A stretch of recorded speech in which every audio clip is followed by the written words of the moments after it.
Hello friends, नमस्कार। कैसे हैं आप लोग? आशा करते हैं अच्छे होंगे। फ्रेंड्स, 70वीं बीपीएससी के बारे में अब आप लोग सोच रहे होंगे, तो मैं कहता हूं अब अगर सोच रहे हैं, अब सोचना शुरू कर रहे हैं या बाद में सोचेंगे तो आप ऑलरेडी लेट हो चुके हैं। 69 बीपीएससी का प्रश्न पत्र को तो देखे ही होंगे। आप में से बहुत सारे लोग परीक्षा में शामिल भी हुए होंगे। जिस प्रकार से 69 बीपीएससी की परीक्षा आयोजित की गई, उसमें जो प्रश्न पत्र पूछा गया, प्रश्न के पूछने के जो प्रश्न का जो लेवल था, उसको देखते हुए अगर आपको अभी भी आंख नहीं खुला है तो मैं कहूँगा कि अब ज़रूर खोल लीजिए। अब वो हालांकि 69 बीपीएससी परीक्षा आयोजित होने से पहले ही चेयरमैन एक आप लोगों को, हम सभी को आगाह कर दिए थे कि अब बीपीएससी में सतही ज्ञान रखने वालों का कोई गुंजाइश नहीं है। तब ये समझ जाना चाहिए था कि उनका जो है कहने का अर्थ क्या है, वो क्या कहना चाह रहे हैं।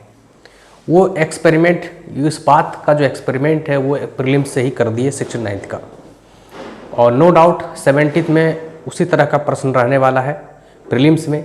और मेंस का जिस प्रकार से 68 के बाद से पैटर्न चेंज हुआ है, उसमें आपका जो है पहले नंबर ऑफ क्वेश्चन जीएस में, जो जीएस 1 और जीएस 2 में 8-8 क्वेश्चन लिखना होता था कुल मिलाकर के।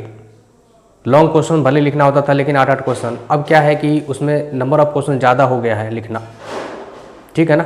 शॉर्ट क्वेश्चन भी है ना, 100 वर्ड में भी लिखना होता है कुछ क्वेश्चन, है ना, और कुछ क्वेश्चन जो है आपको लॉन्ग क्वेश्चन भी है। तो कुल मिलाकर के आप नंबर ऑफ क्वेश्चन ज़्यादा बढ़ गया, तो आपका प्रैक्टिस जो है एक का जो लेवल है ना, वो आपका अप हो जाना चाहिए, अप होना चाहिए, यूपीएससी लेवल का हो जाना चाहिए। और जिस प्रकार से जो है एक नया एसे पेपर ऐड ऑन किया है, तो इसके लिए तो पूर्णतः आप में जो है वो एनालिटिकल क्षमता आ जाना चाहिए, तभी आपका एसे पेपर के साथ आप न्याय कर पाएंगे, ठीक है। अन्यथा आप जो है उसमें अच्छा स्कोर नहीं कर सकते बिना पढ़े।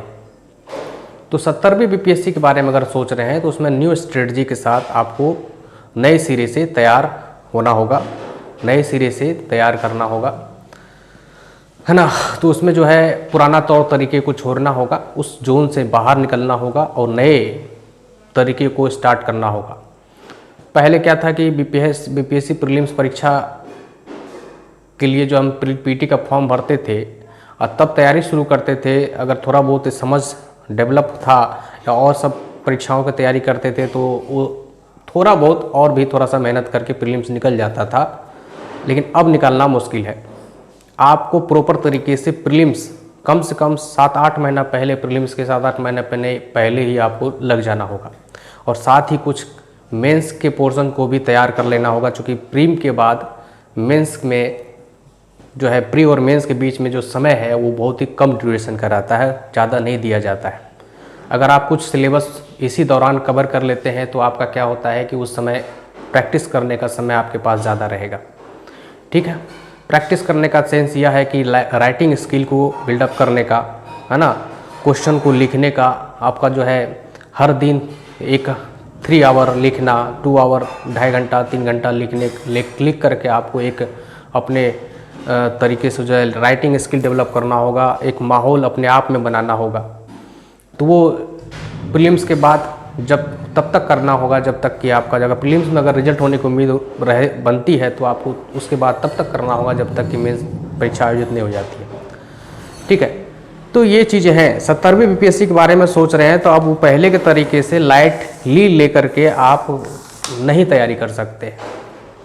तो इसके लिए अगर आप 70वीं को निकालना चाहते हैं तो आपको अभी से लग जाना चाहिए। अभी भी मैं कहता हूँ लेट हो चुके हैं, क्योंकि 70वीं बीपीएससी की नोटिफिकेशन फरवरी-मार्च में आने वाली है। फरवरी में मतलब सब कुछ ठीक ठाक रहा तो फरवरी तक में आ जाना है, ठीक है। इधर हाल फिलहाल में चेयरमैन साहब का एक ट्वीट भी आया था कि उसमें जो है 1-2 दिन पहले की बात है, तो उसमें वो कह रहे थे कि ट्वीट में जो है ऐसे भी बिहार शिक्षक भर्ती परीक्षा को लेकर के हमारा जो मेन स्ट्रीम का सिविल सेवा का परीक्षा, उसका कैलेंडर में थोड़ा सा लेट होता हुआ नज़र आ रहा है।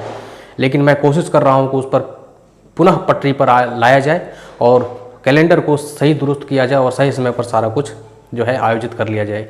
इसका सीधा संकेत था कि जो है अब 70वीं बीपीएससी की जो परीक्षा का नोटिफिकेशन है वो सही समय पर आने की संभावना प्रबल हो जाती है, आपको फरवरी तक आ जाना है। तो इसीलिए अभी समय कम है, फरवरी में नोटिफिकेशन आएगा तो मान के चलिए उसके बाद 3 से 4 महीने के अंदर, मतलब है मार्च अप्रैल मई के लास्ट या जून तक में आपका परीक्षा हो जाना है पीटी का। जुलाई अगस्त सितंबर में नेक्स्ट ईयर जो है आपका मेंस हो जाना है। तो इसलिए अभी से तैयार रहिए, अभी से सारा चीज़ को करिए, सिलेबस को परखिए, समझिए, उसको छानबीन करिए क्या है नहीं है, कहाँ से कंटेंट तैयार किया जाए, है ना, क्या पढ़ा जाए क्या नहीं पढ़ा जाए, क्या छोड़ा जाए, ये भी जानकारी आपको कलेक्ट करना होगा, है ना। तो जब निकालना है तो हर एंगल से आपको इस पर टूट पड़ना होगा, ये है। अब सवाल है कि आपको 70वीं बीपीएससी के लिए आपको पढ़ना क्या चाहिए। जिस तरह से परीक्षा का जो है प्रश्न पूछने का लेवल चेंज हुआ है ना, तो इसमें आपको पढ़ना क्या चाहिए और कैसे पढ़ना चाहिए, कहाँ से क्या कंटेंट उठाना चाहिए। तो प्रश्नों को देख करके अब प्रीवियस ईयर के क्वेश्चन को बनाने से कोई फायदा और लाभ नहीं है। प्रश्न बस इस उद्देश्य से पढ़ाइए कि भाई आँख के नज़र से कुछ प्रश्न गुजर गया और उसके प्रश्न सिर्फ इस उद्देश्य से बनाइए कि ये मत सोचिए कि यह प्रश्न रिपीट होगा। सिर्फ इस उद्देश्य से प्रश्न को देखिए, आँख से गुजारिए कि भाई प्रश्न पढ़ने से जब आँख से गुजारते हैं, जब आप सब्जेक्ट को पढ़ते हैं, थ्योरी पढ़ते हैं, कंटेंट को पढ़ते हैं, जो है फैक्ट्स को पढ़ते हैं, तो वहाँ पर आपका जो एनालिटिक कंसंट्रेशन पावर को वो बढ़ा देता है, चूँकि वो रिलेशन को दिखाता है। जब आप कोई टॉपिक पढ़ रहे होते हैं तो वहाँ पढ़ने के क्रम में, किसी लाइन को पढ़ने के क्रम में, किसी पॉइंट्स को पढ़ने के क्रम में आपको यह याद आती है कि मैंने इस प्रश्न को पढ़ा था, उस प्रश्न से रिलेटेड ये पॉइंट है। तो आपको वो वहाँ पर सोचने के लिए थोड़ा सा स्टॉप लगाता है, वो ब्रेन को सिग्नल देता है कि इस तरह का यहाँ इस लाइन से रिलेटेड प्रश्न हमने देखा है ना। तो बस इसीलिए प्रश्न पत्र को बनाइए, ये इस उद्देश्य से मत बनाइए कि प्रश्न रिपीट होगा।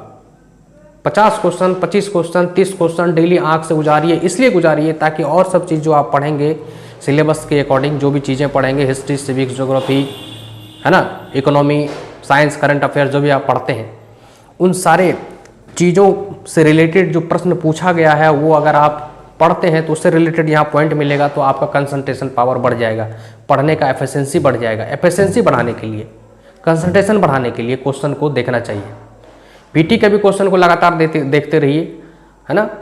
प्रीवियस ईयर को क्वेश्चन को देखना भी कोई हानि नहीं है, देखिए, वो भी आपका कंसंट्रेशन को बढ़ाएगा। क्वेश्चन देखे हुए रहिएगा तो आपको जो पढ़िएगा उधर किसी भी बुक से अगर आप पढ़ते हैं, किसी भी जो है स्टैंडर्ड बुक से पढ़ते हैं या एनसीईआरटी से पढ़ते हैं, तो वहाँ पर आप कोई लाइन और जो कोई पॉइंट्स इस तरह का पकड़ा जाता है जिससे कि आपका जो है ना, आपका दिमाग एक मेमोरी जो है आपका ना तुरंत रिलेशन बनाता है कि अरे इस तरह का तो प्रश्न हमने देखा था।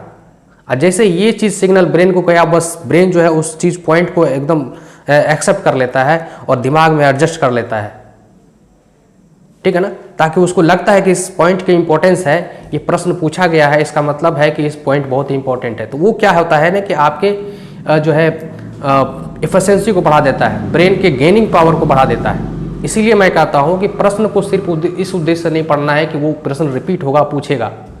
प्रश्न को इसलिए करना है, इसलिए देखना है प्रीवियस ईयर प्रश्न को या प्रैक्टिस सेट के प्रश्न को जो कि बीपीएससी लेवल का हो, इसलिए देखना है ताकि वो आपके कंसंट्रेशन को बढ़ाए, ठीक है। बाकी चीज़ तो आप बुक से पढ़ ही रहे हैं।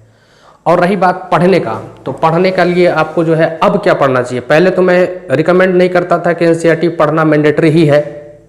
बहुत लोग बोलते थे सर एनसीईआरटी पढ़ना होगा क्या, तो बोलते पढ़ते तो बहुत अच्छी बात है, अगर समय हो नहीं पढ़ते हैं तो कोई मैंडेटरी नहीं कि एनसीईआरटी पढ़ के ही बीपीएससी क्वालिफाई किया जाए, कोई मैंडेटरी नहीं था।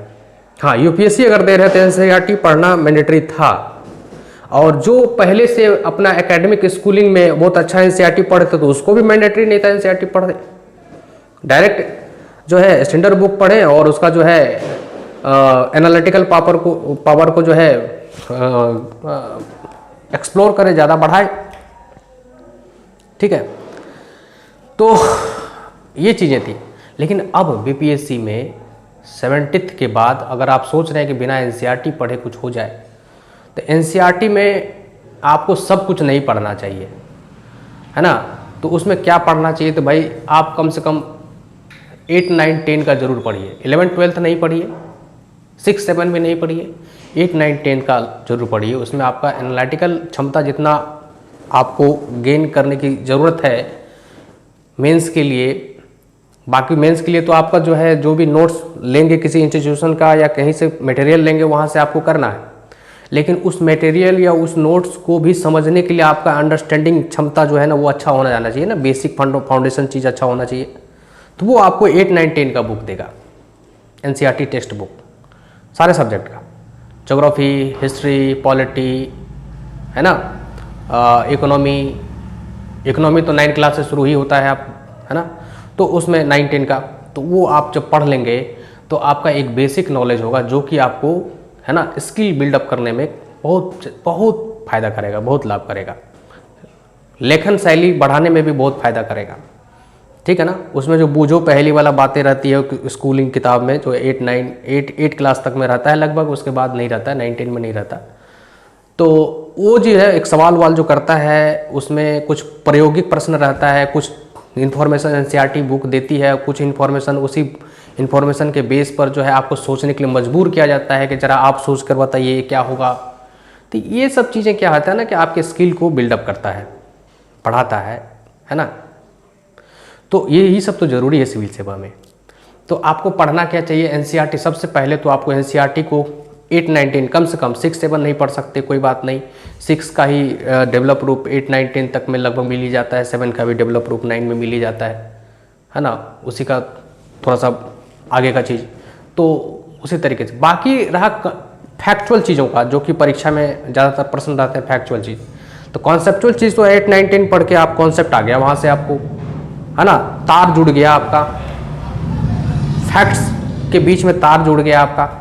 लेकिन फैक्ट्स के लिए बहुत सारे NCERT सार संग्रह आजकल आने लगा है, बहुत सारे पब्लिकेशन जो है निकालने लगा है कि भाई और NCERT के बेस पर सार संग्रह, तथ्य संग्रह भी निकलने लगा है, फैक्ट्स बेस। आप उसको भी देख सकते हैं, वहाँ से फैक्ट्स क्लियर हो गया और 8, 9, 10 का बुक पढ़ लिया तो आपका थोड़ा कॉन्सेप्ट क्लियर हो गया, एनालिटिकल पावर भी आ गया। तो आप में जो है वो अच्छा एक सिविल सेवा का जो रिक्वायरमेंट है, डिमांड है, उसके अकॉर्डिंग आपका तैयारी का लेवल बढ़ जाएगा, ठीक है ना। प्रीलिम्स में भी अच्छा परफॉर्मेंस कर पाएंगे और मेंस में भी अच्छा परफॉर्मेंस कर पाएंगे।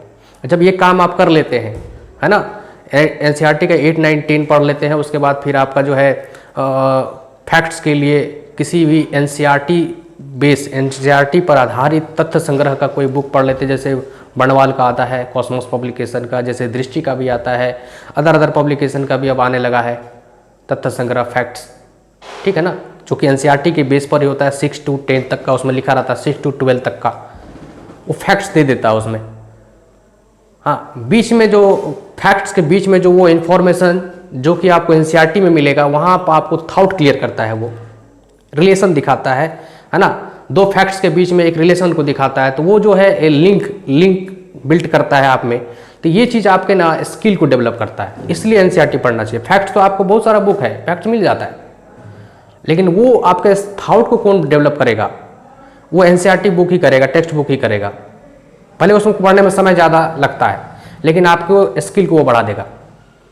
हाँ, NCERT मैं उसको नहीं बोलूँगा पढ़ने के लिए जो किसी ऐसे इंस्टीट्यूट में पढ़ते हैं जहाँ पर फाउंडेशन लेवल का जो है पढ़ाई होती है, वो बेसिक बातें पढ़ा देते हैं। जो भी इंस्टीट्यूशन बेसिक बातें पढ़ाते हैं वो NCERT बेस ही पढ़ाते हैं, NCERT ही पढ़ाते हैं। तो वहाँ पर हर चीज़ अप्लीकेबल चीज़ पढ़ा देते हैं, क्योंकि आजकल प्रश्न जो पूछा जाने लगा है एप्लीकेबल चीज़ ज़्यादा पूछा जाता है। एप्लीकेबल चीज़ व्यवहारिक जीवन में, जैसे आप साइंस पढ़ते हैं, फिजिक्स पढ़ते हैं, केमिस्ट्री पढ़ते हैं, जो भी पढ़ते हैं बुक में साइंस में, उसका जो व्यवहारिक जीवन में अनुप्रयोग है उस प्रश्नों को ज़्यादा उठाया जाता है BPSC वगैरह में, UPSC वगैरह में। तो अनुप्रयोगिक प्रश्न है ना, जो आपके व्यवहारिक जीवन से रिलेटेड है, लिफ्ट से रिलेटेड है ना, फ्रिक्शन से रिलेटेड है ना, जैसे कि उत्प्लावन बल से रिलेटेड, ये साइंस की बातें हैं।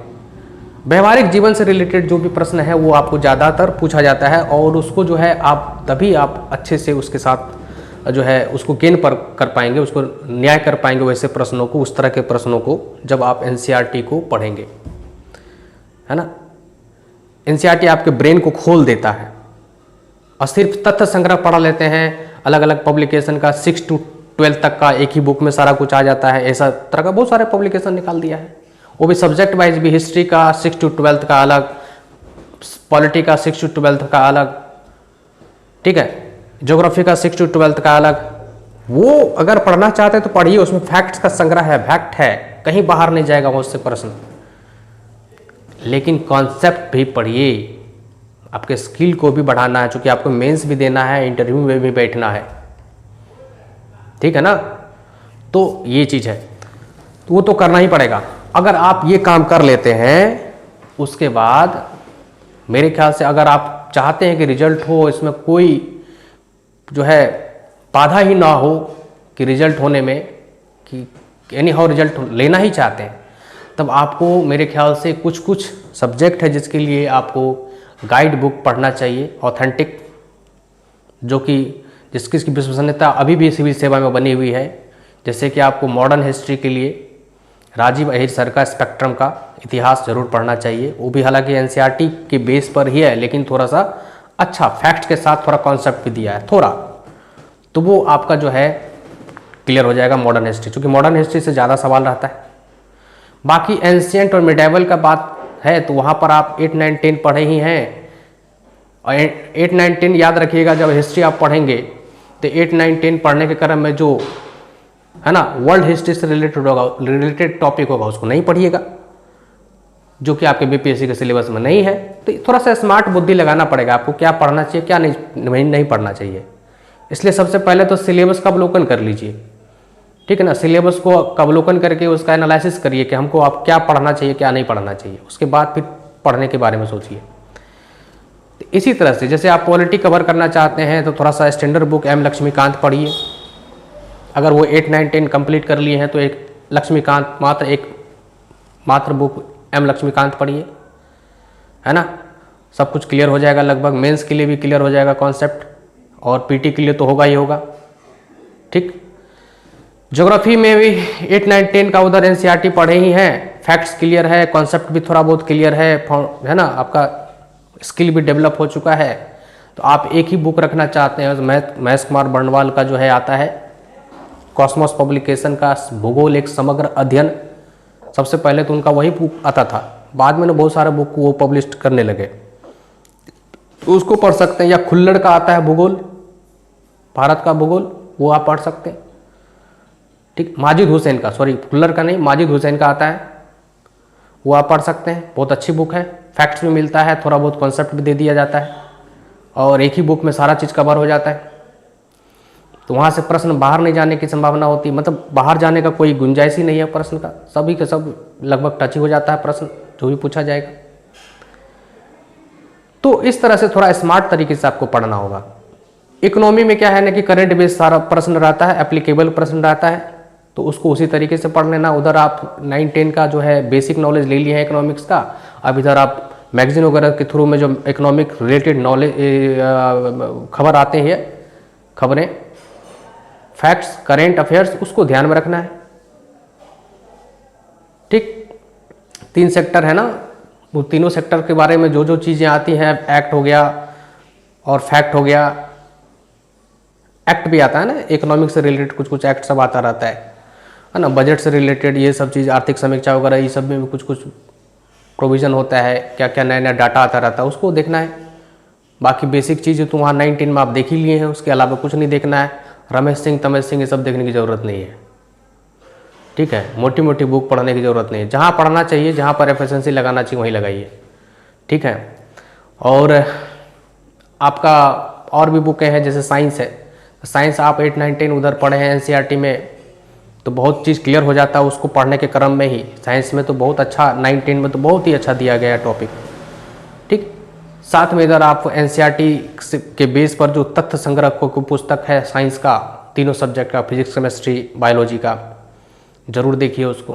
फैक्ट्स भी इधर क्लियर हो गया, उधर कॉन्सेप्ट पे एनसीईआरटी पढ़ के आपका, एनसीईआरटी टेक्स्ट बुक पढ़ के आपका कॉन्सेप्ट क्लियर हुआ। और बाकी जो गाइड बुक है आप लुसेंट भी उसके बाद पढ़ सकते हैं। अगर आप एनसीईआरटी तथ्य संग्रह का कोई बुक नहीं पढ़ना चाहते हैं तो आप जो है लुसेंट भी पढ़ सकते हैं।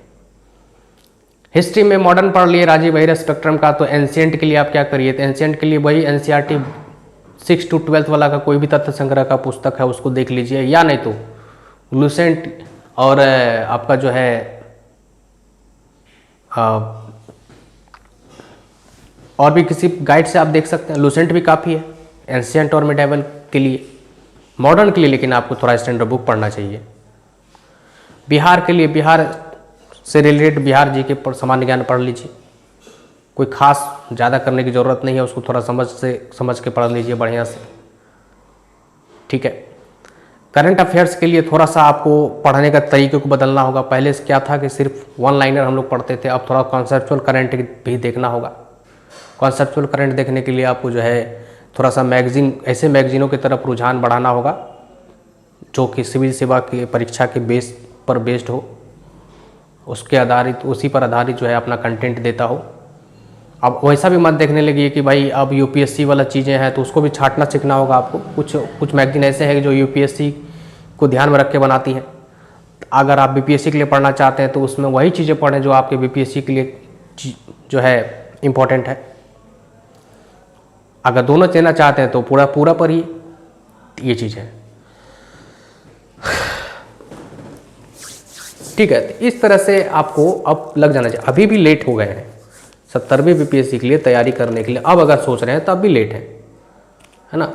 लेकिन लगना होगा, निरंतर प्रयास करना होगा, निरंतर तैयारी में लगे रहना होगा, अब समय देना होगा, है ना, तभी जा कर के कुछ होना है। तो मैं अभी फिर एक वीडियो लेकर के आऊँगा, इसमें बताऊँगा कि भाई आपको क्या पढ़ना चाहिए, एकदम कम रिसोर्स में सारा कंटेंट कैसे कवर हो जाए।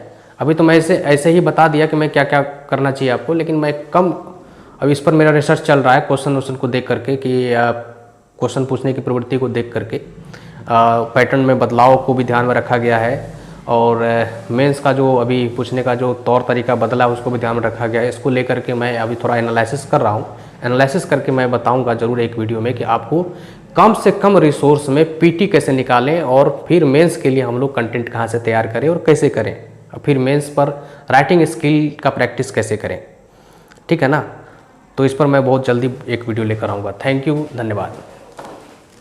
कटिहार में अगर आप लोग हैं कटिहार में और तो हमसे अगर जुड़ना चाहते हैं तो मैं कटिहार में हमारा संस्थान चलता है, तो आप हमसे जुड़िए। और इसमें प्रीलिम्स और मेंस दोनों की तैयारी हमारे इंस्टीट्यूशन में कराया जाता है ना। तो फाउंडेशन बेस तरीके से कराया जाता है। ज़रूर जुड़िए, ज़रूर